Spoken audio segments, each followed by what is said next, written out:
Arigato! A aula de hoje é Egito. Se tu já viu esse meme que eu acabei de fazer, hoje a aula de fato é Egito. Vou colocar o meme aí na tela. Volta! E o nosso tema de hoje, né? Arigato! Egito, viu, gente? O nosso tema de hoje é sobre Egito. Nós vamos... Oh, meu Deus, é mesmo. Você viu? Ó, antes de mais nada de falar sobre esse tema de Egito Antigo, eu preciso falar que a gente vai puxar a vinhetinha agora rapidinho. Então, produção, roda a nossa vinheta, produção.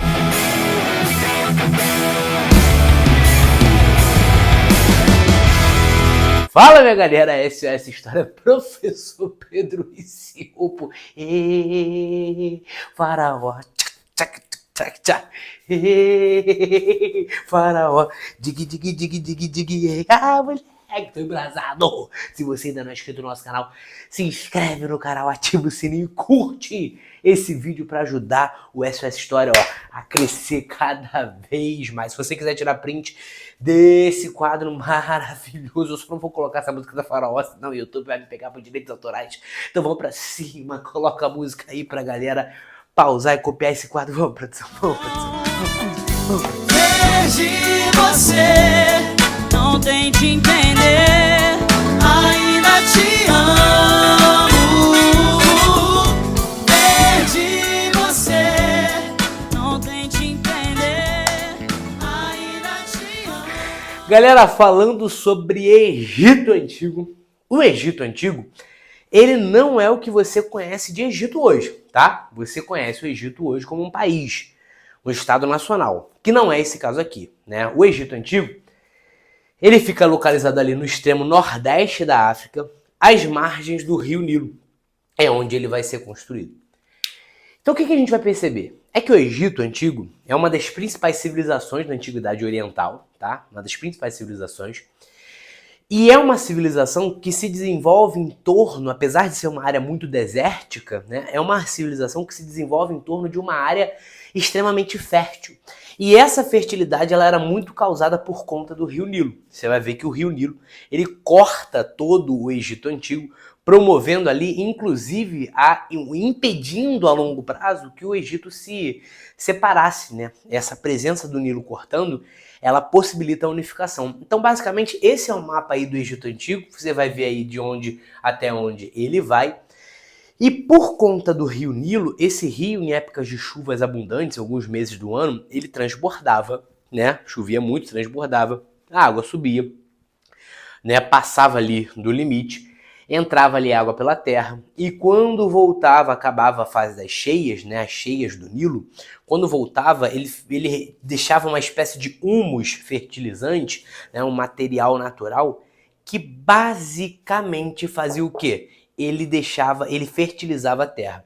Então, por conta disso, o Egito vai ser extremamente rico em agricultura. Por quê? Porque essa fertilização natural causada pelo Nilo vai promover isso que eu estou falando para você, beleza? Vai promover ali o enriquecimento do Egito, o desenvolvimento da agricultura, ali se tornando uma área muito fértil, beleza? Então o que a gente vai perceber é que nas margens do rio Nilo, os diques, as obras iniciais, elas são feitas pelos nomos, que são uma espécie de espaços coletivos, né, em que as pessoas moravam, habitavam, né? Tipo fazendo uma analogia, mas não estou comparando porque não são coisas iguais, mas tentando fazer analogia, como se fosse um feudo, mas não é um feudo, tá?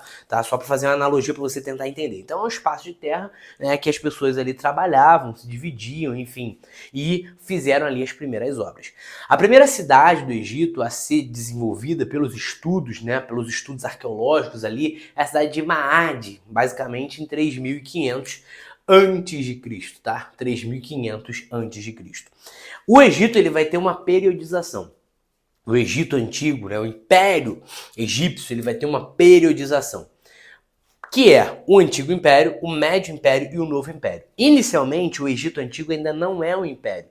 A gente vai falar um pouquinho de como ocorreu esse desenvolvimento do Egito se tornar um império. Mas quando se torna um império, a gente tem essas três fases. O Antigo Império de 3.200 a 2.300, o Médio Império de 2000 a 1580 e o Novo Império de 1580 a 525. Ali a gente vai ver que, segundo os arqueólogos, já desde o início ocorre uma intensa urbanização no Egito Antigo. Uma intensa urbanização, intensa. E nós temos, dentro dessas regiões ali do Egito Antigo, a presença dos chamados nomos, como eu falei, que eram essas áreas coletivas em que as pessoas habitavam. Nesses nomos, nós temos os líderes dos nomos, que são os nomarcas. Os nomarcas, portanto, eles são os caras que comandavam os nomos e que vão ter um desempenho muito importante no desenvolvimento agrícola ali dos nomos e das regiões em que eles controlavam. O que começa a acontecer é que os nomos começam a crescer bastante e a gente vai ter a união dos nomos ocorrendo no ano de 3.500 a.C. Então essa união dos nomos vai formar as primeiras cidades. É a partir daqui que começam a surgir as primeiras cidades do Egito Antigo. E aí o que a gente vai ter? Essa união dos nomos vai desenvolver o Alto Egito, tá? Vou colocar aí para você, e o Baixo Egito. O Alto Egito, por incrível que pareça, ele ficava no sul ali da África, mais para o sul. E o Baixo Egito, ele ficava no norte. No ano de 3.200, ali basicamente 3 séculos depois, nós temos a unificação desse Alto e Baixo Egito. Tá? A gente vai ter a cidade de Tinis sendo ali a primeira sede, uma espécie de capital, o centro administrativo, e depois Memphis se tornando ali a sede posterior. Segundo os estudos, o primeiro faraó que vai ali promover essa unificação do Alto e do Baixo Egito, ele é chamado de Menes. Menes é o primeiro faraó. Tá? Então é o primeiro faraó que vai dar início à chamada Era dos Grandes Faraós. É o momento em que ocorre esse processo de unificação e o Império Egípcio começa ali sua expansão, enfim. Como é que se desenvolve a economia egípcia? Muita gente pensa que a economia egípcia ela se dava por meio da escravidão. Eu tenho escravos no Egito Antigo? Tenho, mas não são a maioria, eles são a minoria. A maior parte das pessoas que trabalham no Egito Antigo trabalham no modelo de servidão. Eles trabalham ali arrendando pedaços de terra, enfim, trabalhando ali no território do Egito Antigo, mas não com aquele modelo que você conhece de escravidão, de escravo sendo comprado e tal. Os escravos que existiam geralmente eram escravos tidos por guerra ou por dívida. Então a gente tem uma servidão coletiva que essa rapaziada, esses servos, esses camponeses, eles realizavam uma série de coisas, como obras de irrigação, como formação de depósitos para armazenar alimentos, como templos religiosos, faraó, mulher, palácios também, palácios,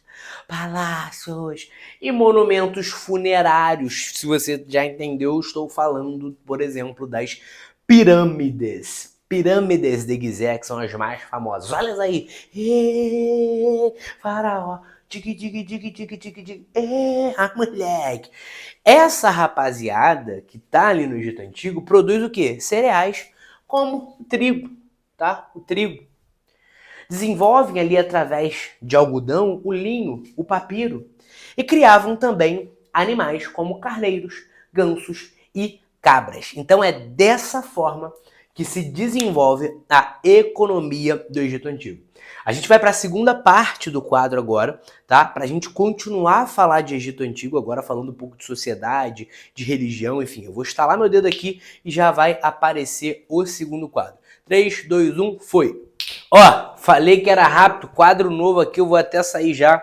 Se você quiser pausar e quiser copiar esse quadro, vai lá, todo seu. Ó, quando a gente fala de sociedade egípcia, a sociedade egípcia ela é extremamente rígida, hierárquica, existe uma hierarquia ali estabelecida. E dentro dessa sociedade a gente tem pouca mobilidade. Quem está no topo dessa sociedade é o faraó, né, gente? Nem preciso te falar isso. O faraó, ele passa a dominar os nomos, os nomarcas, que se tornam ali os nobres que passam a comandar as regiões locais. Esse faraó, ele é visto como uma monarquia teocrática. Por quê? Ele não é simplesmente um monarca, um rei qualquer. Ele é visto como a encarnação de uma divindade, a representação de uma divindade na Terra. Então, com relação a ele tem domínio político, tem domínio religioso, ele vai interferir na economia, ele interfere simplesmente em tudo. Abaixo dos nobres e do faraó, nós temos os sacerdotes, aqueles responsáveis por estabelecer um contato ali com as divindades.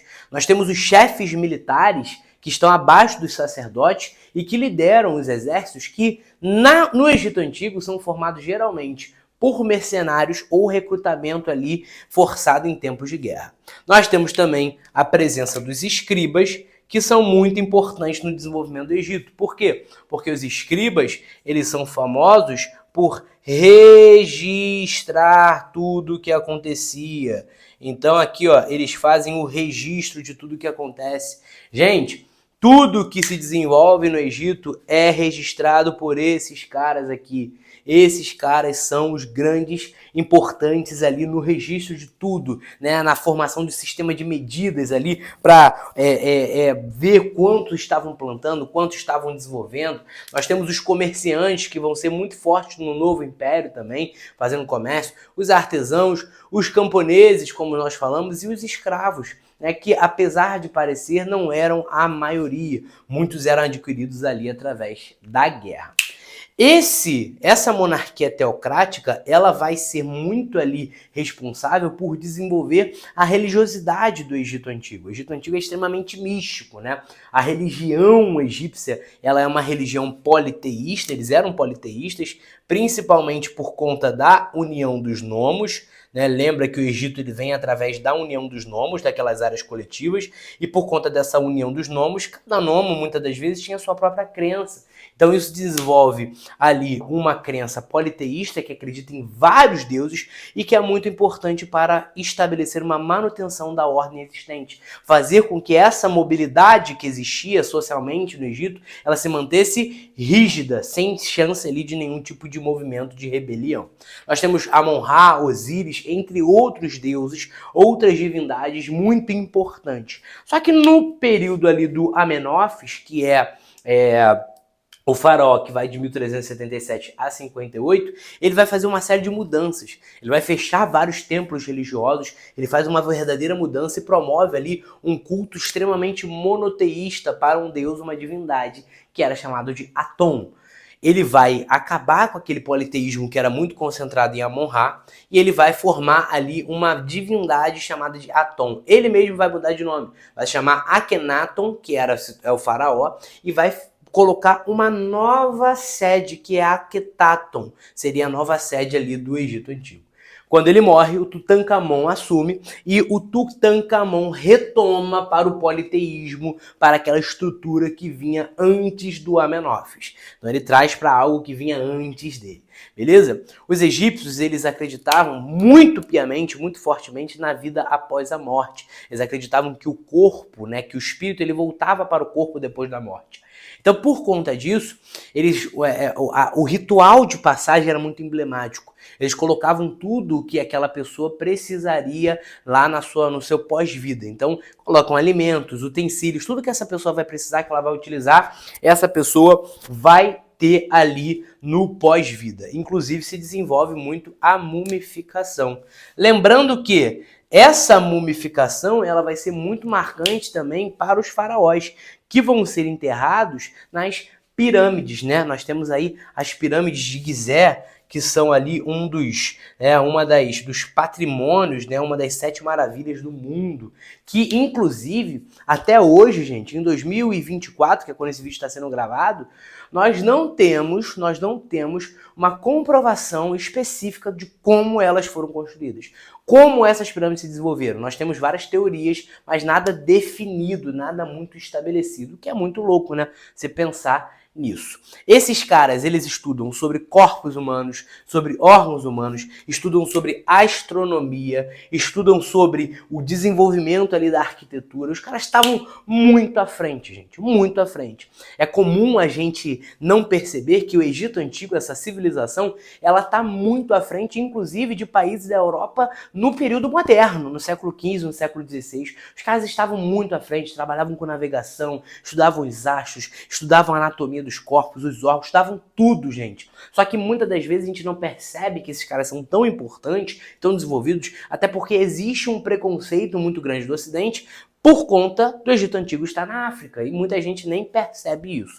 Nós temos ali uma pintura como essa aí, ó, que desenvolve a arte egípcia e que mostra, por exemplo, como você pode ver, o rosto de lado e o corpo reto, retratando deuses, faraós, né, pessoas da nobreza, e o desenvolvimento de uma escrita própria, que são a escrita hieroglífica, né? Os hieróglifos, ali a gente vai ter a escrita hieroglífica, a hierática, que é uma simplificação da hieroglífica, e a demótica, que é uma linguagem ali mais popular, com algumas poucas figuras, tá? Beleza? Apesar de todo esse esplendor, toda essa grandeza, o Egito Antigo, ele passou por várias invasões e por muito tempo resistiu. Nós tivemos 26 dinastias que se perpetuaram no poder. E o Egito Antigo só vai cair com a invasão dos persas lá no século 6 a.C., em 525. E aí, com a invasão dos persas, posteriormente, nós temos esse Egito Antigo passando pela mão dos romanos, dos árabes, de vários povos, e deixando de ser essa grande dinastia que foi por muito tempo. Curtiu esse vídeo? Deixe seu like, se inscreve no canal, ativa o sininho para ajudar o SOS História a crescer cada vez mais. Faraó, moleque, vambora, Perdi você, não tente entender.